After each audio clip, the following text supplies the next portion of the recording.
Hey everyone, welcome to Wealth Hour with E.H. Howard. This is our very first podcast. I have one of my very good friends on here from college. This is Ryan Neal. He's originally from the Fort Worth area. He and I have a similar educational background. He actually got his undergrad in business management and later got his master's in personal financial planning as well as I did. Out of college, he worked at QuadCap Wealth Management, where he was a financial advisor and investment specialist. Now he's currently the Associate VP of Sales at Megatel Capital Investment. He specializes in the financing and the investment aspect of gaining capital for all of their projects and everything that they do on that end. Ryan, hello, and tell us a little bit about your journey and really how you ended up kind of where you're at today. Yeah, man. Hey, I appreciate that. I appreciate you having me here. And, anybody that's listening, it's a great opportunity to be here and, talk with such a fantastic human being as Eli is and, what he's done in life. It's great to be able to kind of have these conversations with all we've, kind of accomplished so far in our young careers. But yeah, like you said, I came out of college. We met there while he was on the football team and we were in our, prime of, our life there at Texas Tech and lived a good life for a little bit. But, came out of college, went to, Quad Cap, like you said, loved the advising side of things. It was a lot of tax planning work, did a lot of estate planning, got to see a lot of high net worth individuals in their, side of stuff. So I feel like I can put a lot in on that side, from my opinion wise. I feel like it goes a long ways from what I learned there. But, I got the opportunity over here at a place in Dallas called Megatel Capital. And, like you said, we raised money for a home developer over here. We built these large communities in the Texas real estate area, and like you said, we use Reg D private placement and alternative investments to raise capital to be able to build those structures and make things run smoothly over here. Fantastic and so well put. And I definitely think there is a lot of overlap between your previous job as a financial advisor and what you're doing right now with all the cool things providing, alternative investments and whatnot, be it real estate and those kind of projects. Do you think you'll ever go back to financial planning and or investment advising and more on that wealth management side? And why do you think that would be if you do? Yeah, man, I 100% think I'll end up back on that side of the business one of these days. I loved it, loved every minute of it, loved being able to kind of help people achieve their financial goals in life. So that's definitely a passion of mine. I came over here to learn a little bit different side of the industry and kind of create some connections throughout the industry because I get to talk to financial advisors on the daily every single day now. So, I learn a lot there. But yeah, no, 100%. I want to make my way back over there one of these days and be able to help on the client side again. Yeah, absolutely. I tell everybody this is a numbers business, or there's so many numbers involved, but at the end of the day it's about people, and it's so rewarding to be able to help people realize their financial goals no matter what it is, saving up to buy their first home, or saving up for the first child's wedding, or just anything, helping them out through retirement, passing down that generational wealth. It's so rewarding in so many different ways, and I know that's something that you've always felt the same, and that's why I definitely could see you going back to wealth management and doing a wonderful job and helping a ton of people. Yes, sir. I look Well, forward to it, and I think we're both going to be successful in that side of things, just because we do see the interpersonal side of things, and I really do appreciate and empathize with the people that we're dealing with every day. there's no doubt. I mean, you hit the nail on the head there. Definitely hit it all right there on the money. And in your own words, and I guess it's a good way to kind of move on to what do you think makes a good advisor? What are the Man, qualities? I think there's, like I said, I talk to advisors every single day. Man, I talk to hundreds of them throughout the week. With our investments that we have, and I've got the opportunity to really kind of see the good ones, and I've got the opportunity to see some of the bad ones out there. And one thing that really comes to mind when you think of a good advisor is not necessarily somebody that's good with the numbers, not necessarily somebody that can sit there and build the greatest portfolio. Now, obviously, that's a huge benefit to it, but is somebody that can really dive into their clients and see a vision for them, and is able to empathize. That's a huge word when it comes to this industry, is being able to have some empathy with what people are going through in life, and being able Wow. to, help them achieve their goals. And so, obviously, all that other stuff, plays part into the achievements of a financial advisor. But the main thing is empathy and, just being able to, be a friend to these guys when they're going through shit in life. They want to have someone that they can call. Finances are a tough gig. It's something that's really hard to talk to some people about. And if they trust the guy, if they're trustworthy and, back to the word again, have some empathy for them, man, I think they'll be good in this industry, for years to come. I could not agree more with that. Obviously, at our masters and our educational background in tech, the biggest thing was understanding people's perspective of money, and you quite honestly become a therapist, regarding these financial situations and really having to talk to them, understand, hey, this is where the money's going. This is what we have to do to reach the goals that you really want. We have to kind of sacrifice maybe the things that we want now for the things that will really benefit us later. And really being able to convey that. And like you said, so wonderfully empathize with clients and with individuals to help them reach those goals is really the biggest thing there. And I really think that is totally what separates a good advisor from, a bad advisor, or maybe one that's not as good. Building out a custom, tailored plan and having all the wonderful investment solutions. But if you're not able to appropriately present that and explain to a client why this is the best route, ultimately, I think there's going to be some discord. So I agree wholeheartedly with that and really appreciate that tidbit that you added on there. Yeah. For the average individual, whether they're maybe young in their investing career or a little bit later in their investment life, what is just a really good piece of advice that you would give to help them reach their financial goals, whatever they may be? Just something very general. Man, taxes all the way, man. It doesn't matter if you're, you know, a middle class, American, wherever you're from. It doesn't matter if you're high net worth, man. It's, taking advantage of, qualified accounts, staying away from taxes whenever you do start taking your, already, required minimum distributions at retirement, man. IRAs, Roths, man. If you're able to, man, utilize the Roth as much as you can. I think that's the one of the best tools that are out there. There's a reason that there are some people on this planet that don't want it there. Um, you know, load up on that as much as you can. Utilize your 401k if you've got a match through your company.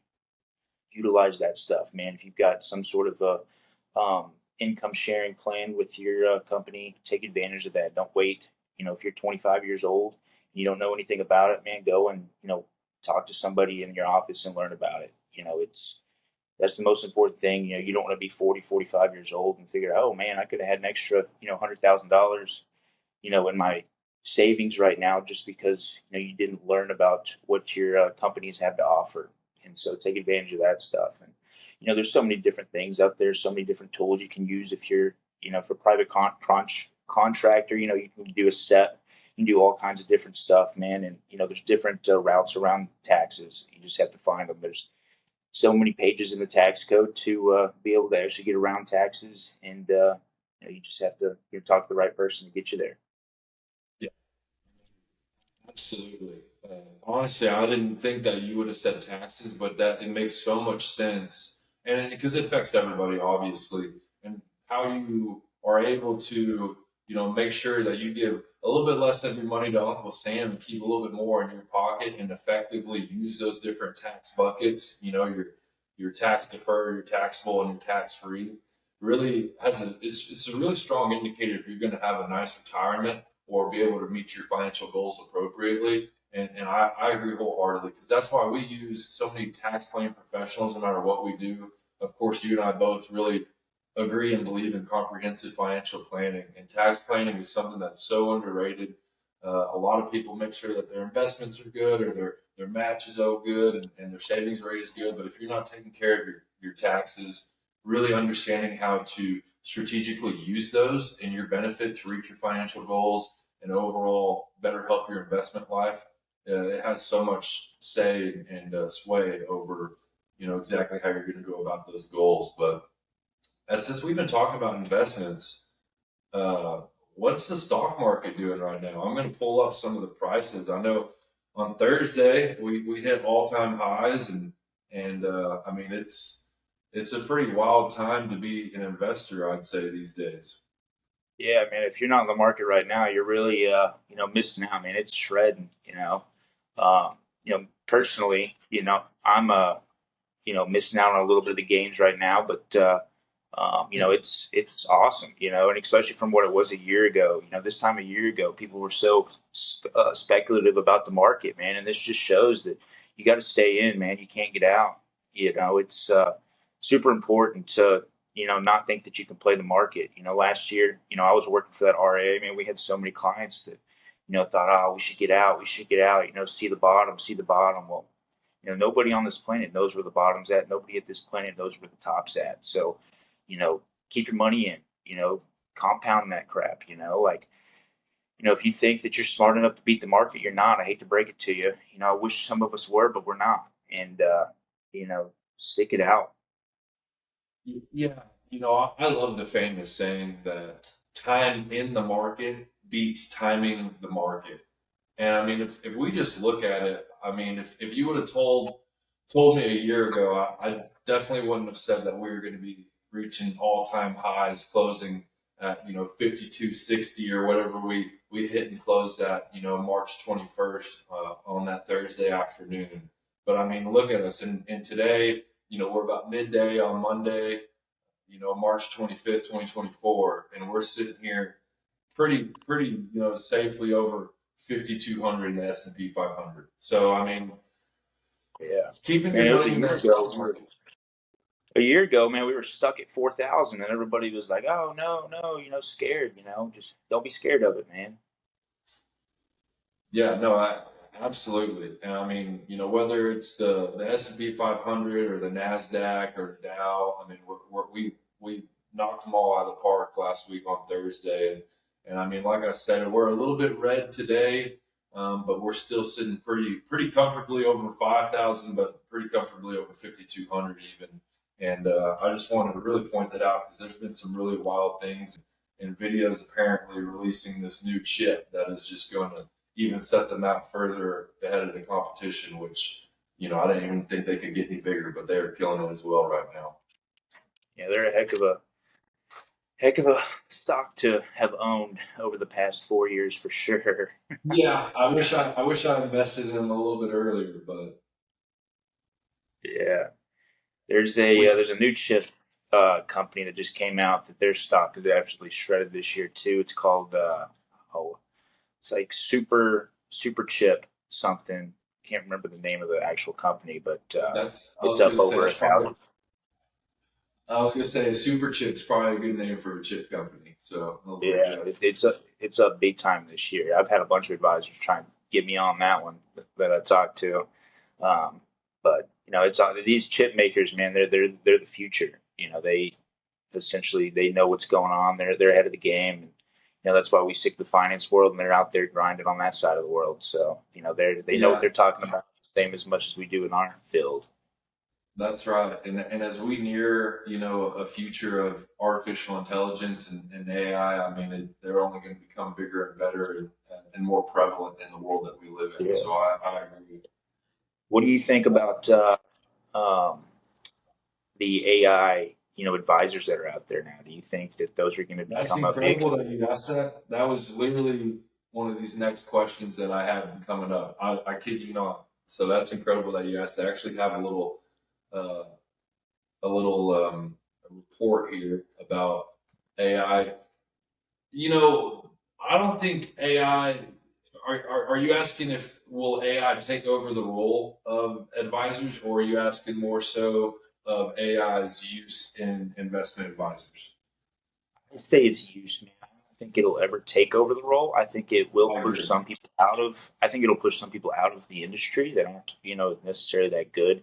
The interpersonal part of being an advisor is one of the biggest parts. So I don't think it'll ever Yes. take over the role, but I think it'll be a huge benefit to some people. 100%. Yeah, we're in total agreement there, and for the exact reasons that we mentioned earlier, right? I mean, people want to deal with people. It's really hard to have that empathy and that connection for somebody and understanding why someone's goals are important to them. You know, that there's so much more of a deeper emotional meaning and you know, ethos comparison to money and their goals. And without that human interaction, it's really hard to achieve that. And that's why I agree with you. Like, essentially, building out a plan, I think, could be done for the most part from a technological standpoint, but people don't want to do that. People want to talk to people, understand why they're doing that, ask the questions that they don't understand, and also have somebody totally comprehend why they are trying to meet these goals and what they're trying to do it for, and also understand the safe and conservative side of investing to appropriately meet those goals. But AI, I do think, is something that's going to be more on the investment side, and this was just something that I really thought was really interesting. Their SEC's cracking down on some investment advisors for AI washing. And, you know, I don't entirely know exactly what they were doing or what they were telling clients that, you know, involved them to be considered, you know, false and misleading statements as far as AI washing. But the SEC charged two money managers, you know, Delphia Inc. and Global Predictions, with making false and misleading statements about their AI usage. They found these companies marketed to all their clients, prospective clients, that they were using AI in certain ways when in fact they were not. Like I said, it doesn't really go into specifics of how exactly they were, you know, I guess, misrepresenting and misleading clients on how they were able to use AI. Because we have lots of money managers who use AI in certain ways, and you know, timing, not necessarily timing the market, but really those buy and sells of okay, this is when our AI tells us it's a good time to get in and out based off historical returns. Obviously, historical returns are not indicative of future results in any ways, but I'm assuming that's probably the line that they may have crossed. It's a pretty thin line, but as you can tell, they've paid a good amount of money to go back on that. So It's actually crazy, man. I can see I can see a lot of stuff going south for AI if SEC doesn't get involved into some of these things because like Schwab and Fidelity, they already have AI managers that you can reach out or AI advisors that you could reach out to. Man, it's like these things are building their own brain waves. Learning something new every single day. So it's like I don't think if you don't have some sort of a compliance officer checking what that thing's saying every single day, it's going to end up you know going south if you're not paying too much attention to it. no, I agree. There has to be some kind of, you know, rules and regulations involved, especially with more of the AI. But you know, I would be interested in, you know, I'd really be interested in what they were saying. I'm sure it's probably more of the you know, trying to predict returns using AI based off of things that they have found or investment decisions. Uh, but however, I think the fact that SEC's cracking down on this, it's definitely going to have people be a lot more conscious regarding what they're going to be talking about when it comes to using AI. Because I know obviously that's the future, and a lot of people are using them. But since we're in the genesis, if you will, of using AI and these kind of investment analytics, it's definitely going to be very important for the SEC to kind of crack down on that early and often. Yeah. There's a lot of stuff out there, man. It's too, when Chat GPT came out and, Bard and all these things, you could sit in there, you can go in there, you could ask it, hey, man, what's a good stock, that might, blow up in the next couple months. And it would give you, five, six, seven stocks. And, now they've already cracked down on it. You go in there, it's going to say, oh, I'm an AI technology. I can't do it. But when it first came out, that thing was, trying to give you some answers. So Yeah, they kind of on that already. man, that's a good point because it's like if you don't have your investment advisory licenses, you can't even talk about, you know, stocks in any kind of specific manner. You can't. You got to be very general. You're very, you know, specific on what you can and cannot say and what is deemed as investment advice. So the fact that AI was just doing it, and I didn't even know about that, but that makes total sense, and I'm glad because that kind of that definitely was some gray area that people, I guess, were getting around. Oh, That's yeah, man. interesting. Yeah, I think it was back in I don't know, right before Bard changed to its new, it's called Gemini now. Probably about a few months before they changed their code on it, man. That thing You could ask it, kind of any predictions on its sports bets that day, predictions on the stock market for the next week, and it would, give it to you. Now it's not so fun, but it was for a little bit. Yeah, yeah. That sports betting, that's a whole other type of investment options. Very volatile and high risk reward. Uh, no, but that is something. If there was a oh, here we go. Well, actually, this one here. When you're younger, what do you think is more important? And I guess even if you're moderately aged in your investment life, what do you find more important, the savings rate or your return rate? I mean, that's a loaded question, because everything it depends on where you're at. It's a very loaded question. If you're looking, Not if you're trying to give you not trying to give you a loaded question here. Yeah. if you're trying to buy a house in the next 2 to 3 years, that savings rate's important. You don't want to take any risks, but if you got a stable income, you're set up where you want to be in life, and you're ready to start investing. Man, those yields are the most important thing you can get as a young man, female, whatever. Um, you know, Getting into the stock market and being able to get that 8 to 10% return is way more important than your savings. Obviously you need your 3 to 6 month emergency savings, but once that's built up and you've where you're at in life, whether it's in a house or in an apartment, wherever you want to be, then getting into the stock market and getting those returns is the most important thing I could possibly say. Yeah, and that's what I meant by savings, right? Not necessarily just contributing to that savings emergency fund, but also contributing back to your investments is is Yeah. is really more encompassing as far as what I meant by the savings rate.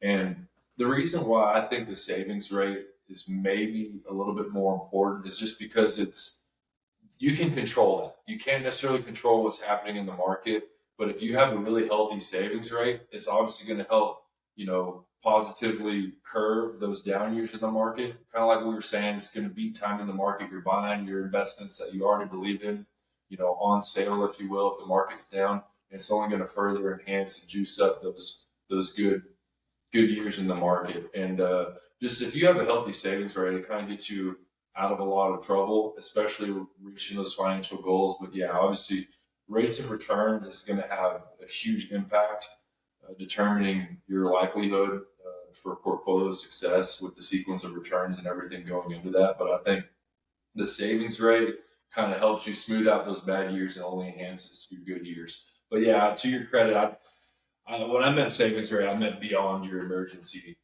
savings funds. So I'm sure that was maybe a little miscommunication on my part. So No, it's all good.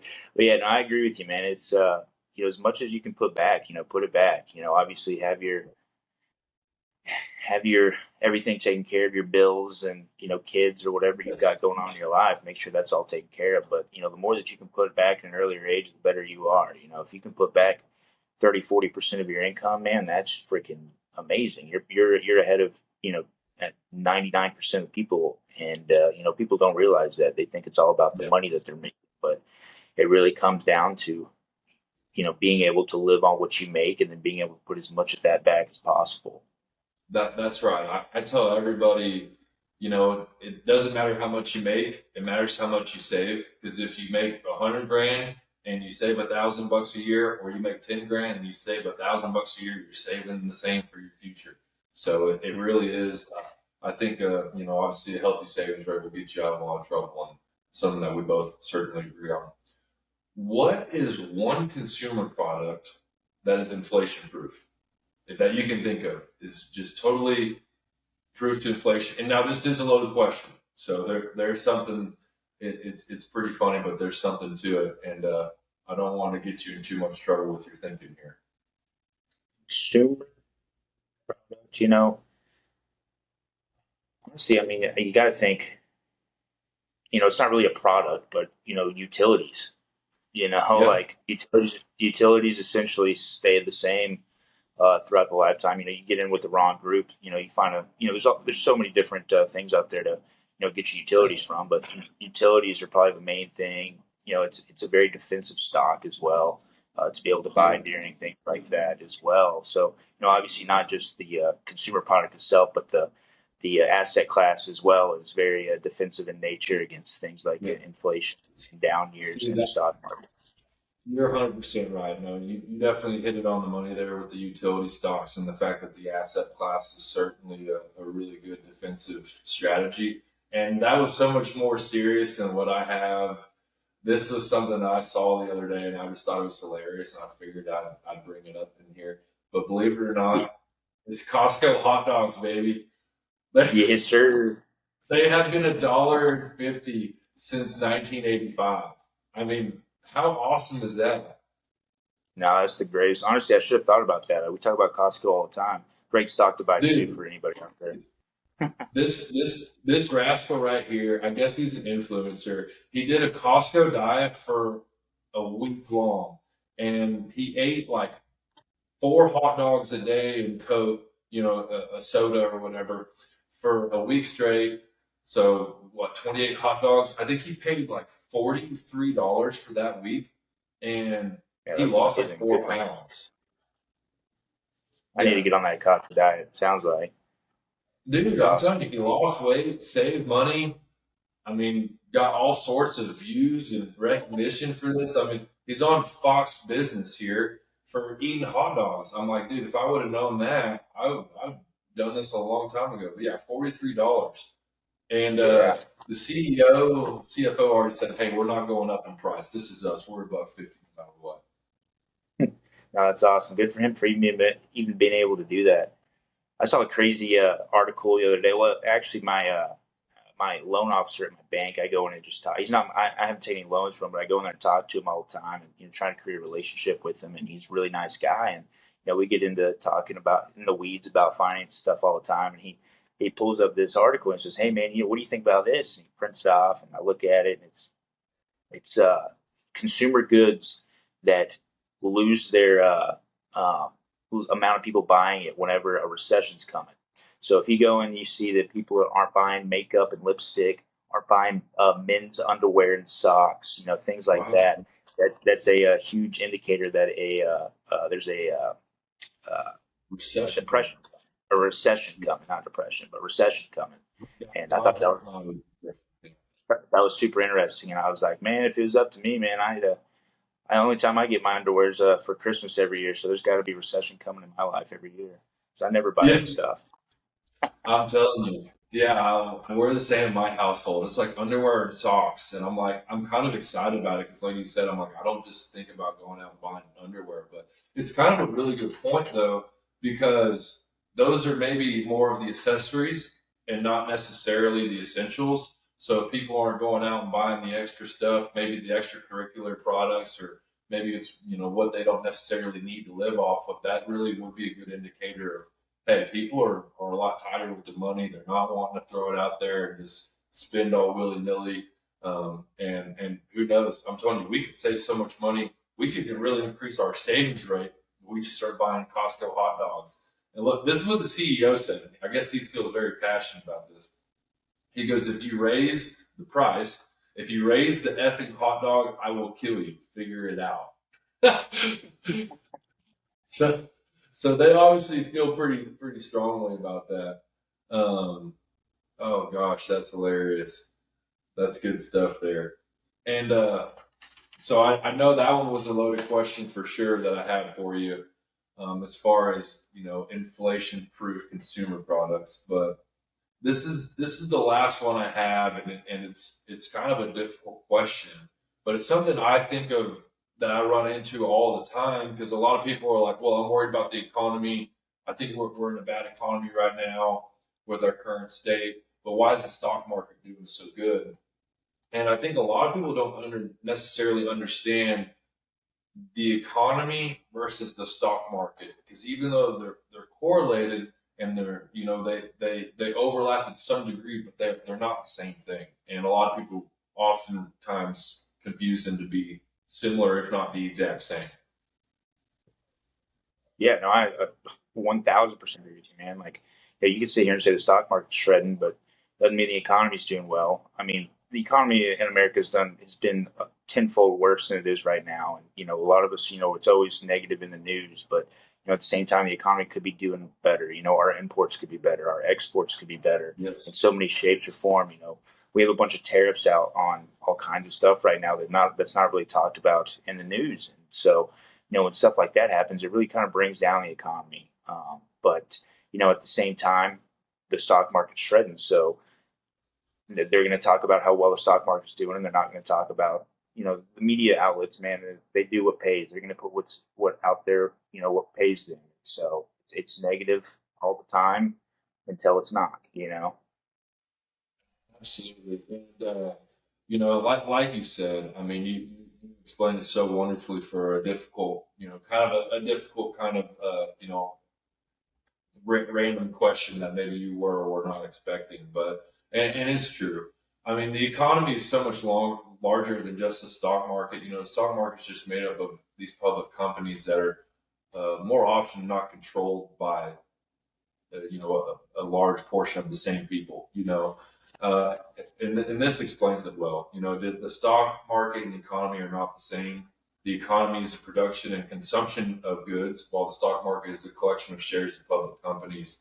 The economy is obviously much more encompassing of just the stock market. And, actually by, I guess, the London School of Business, or excuse me, London Business School here, they're saying that there's only a slight correlation in regarding GDP growth and stock performance. In fact, a lot of professors think there's actually a negative correlation between national capital GDP growth and stock performance. So if it makes sense, or a lot of people are like, our economy's not doing well, then it kind of actually makes sense based off some of these professors that our stock market's performing well. I think that's probably pretty interesting of a Yeah, correlation there.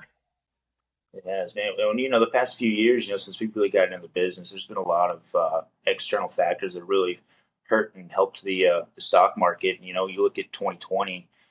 We infused, our government infused millions and billions of dollars into these, publicly traded companies. Obviously everybody knew our economy wasn't doing that well because nobody was spending any money during COVID. We were just getting Right. free money. No, And hey, so, of course, the stock no market, one's buying no one's buying underwear or makeup. What's going on? yeah.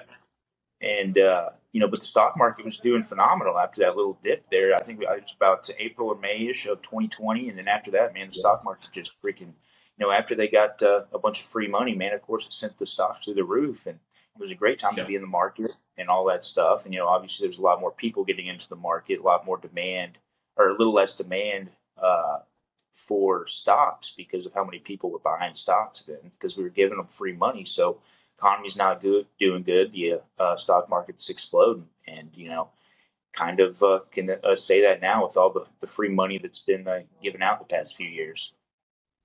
yeah. There really is. There's no doubt that obviously stimulated the market in a few different ways, and it doesn't seem like people saved a lot of that money that they were given. It seems like they spent a lot of it, which obviously stimulated the economy quite a bit. But just in conclusion, the main disconnect is obviously number one, a lot of people are in the economy do not participate in the stock market. The number of Americans who own stock is far fewer than those who participate in the actual economy. It's kind of a astounding statistic to me that they're saying that only 58% of Americans report owning the stocks, and the top 10% of these people own almost 90% of the stocks. So you can tell there's a strong almost market manipulation based off not only the companies who make up the stock market, but also the people who are actually owning and investing in stocks. So I thought that was very interesting. And then publicly listed companies represented really a tiny fraction of U.S. employment. They're saying less than 1% of the U.S. companies, and one-third of them non-farm U.S. employment. So I thought all these were really interesting points. Obviously, the largest companies by market cap are far more, make up and impact the stock market, kind of we mentioned. So those are some really kind of interesting things. Oh, this was a good chart. I need to jump right back to, but yeah, this is the stock market cycle, and this is the economic cycle, and they are somewhat correlated and they follow. But a lot of times, like if you look at this, I mean, it's totally negatively correlated almost. I mean, you're at the trough of the economic cycle and you're back at the top of the stock market cycle. So this was a really interesting read that I just was thinking of it the other day because it's something that I really do run into all the time with people. Go like, well, the economy's not great right now. Why is the stock market at an all-time high? And I'm like, it's really important to understand that, even though they do have some correlating factors, that they're not the same. And there's just But so many moving parts to the economy and the stock market. It's just one of those questions too. those It's things, almost impossible. It's impossible to answer unless you've got a few days to be able to listen and actually, comprehend what's going on. yeah. How much time do you have? Yeah, to talk about the differences, but it's so sensitive. Like you said, there's so many different factors that have the smallest amount of effect on both of those things, really. But specifically, the stock market and everything that you have to deal with on your end. I mean, factors that we wouldn't even think about. It affects the stock price and our economy. There's no doubt. Well, I don't want to take too much of your time. I know we're sitting here at about 30 minutes, and really appreciate you hopping on and spreading so much knowledge and sharing so much information with us. And we'll definitely have to have you on another time with the Wealth Hour with EH Howard here. So I really appreciate you and hopping on and just giving us your time and knowledge today. Yeah, man. Hey, I appreciate it, man. This is awesome. I'd love to, be able to do this all the time and talk some knowledge, man. I feel like we both could benefit from, having these conversations multiple times a week. So, Yeah. it's always good to be able to, have the talks, and especially with an old friend that you don't get to talk with very often. So, happily come back. This is a great time. Yeah, absolutely. Or I'm gonna have to come visit you in Dallas and we can do one in person and go sit on a couch or some studio, cigar lounge, and have a good conversation and talk about more current, events and just other ways that other people can become wealthy. That's what this whole goal is about. And like I said, I really just appreciate you and being so proactive and easy to work with and getting on here and taking time out of your day and of course looking so sharp in that tie and vest gets me all fired up over here. Yes, sir. Appreciate that, bro. Got to look fresh for the boss, man. Hey, I hear you. I hear you. Well, thanks a lot, man. We're gonna have to get you one of these here soon, so you can rep it at the golf course with all your clients and all your people. But like I said, until next time, we'll definitely have you on the podcast here soon. Yes, sir, brother. Appreciate it, man.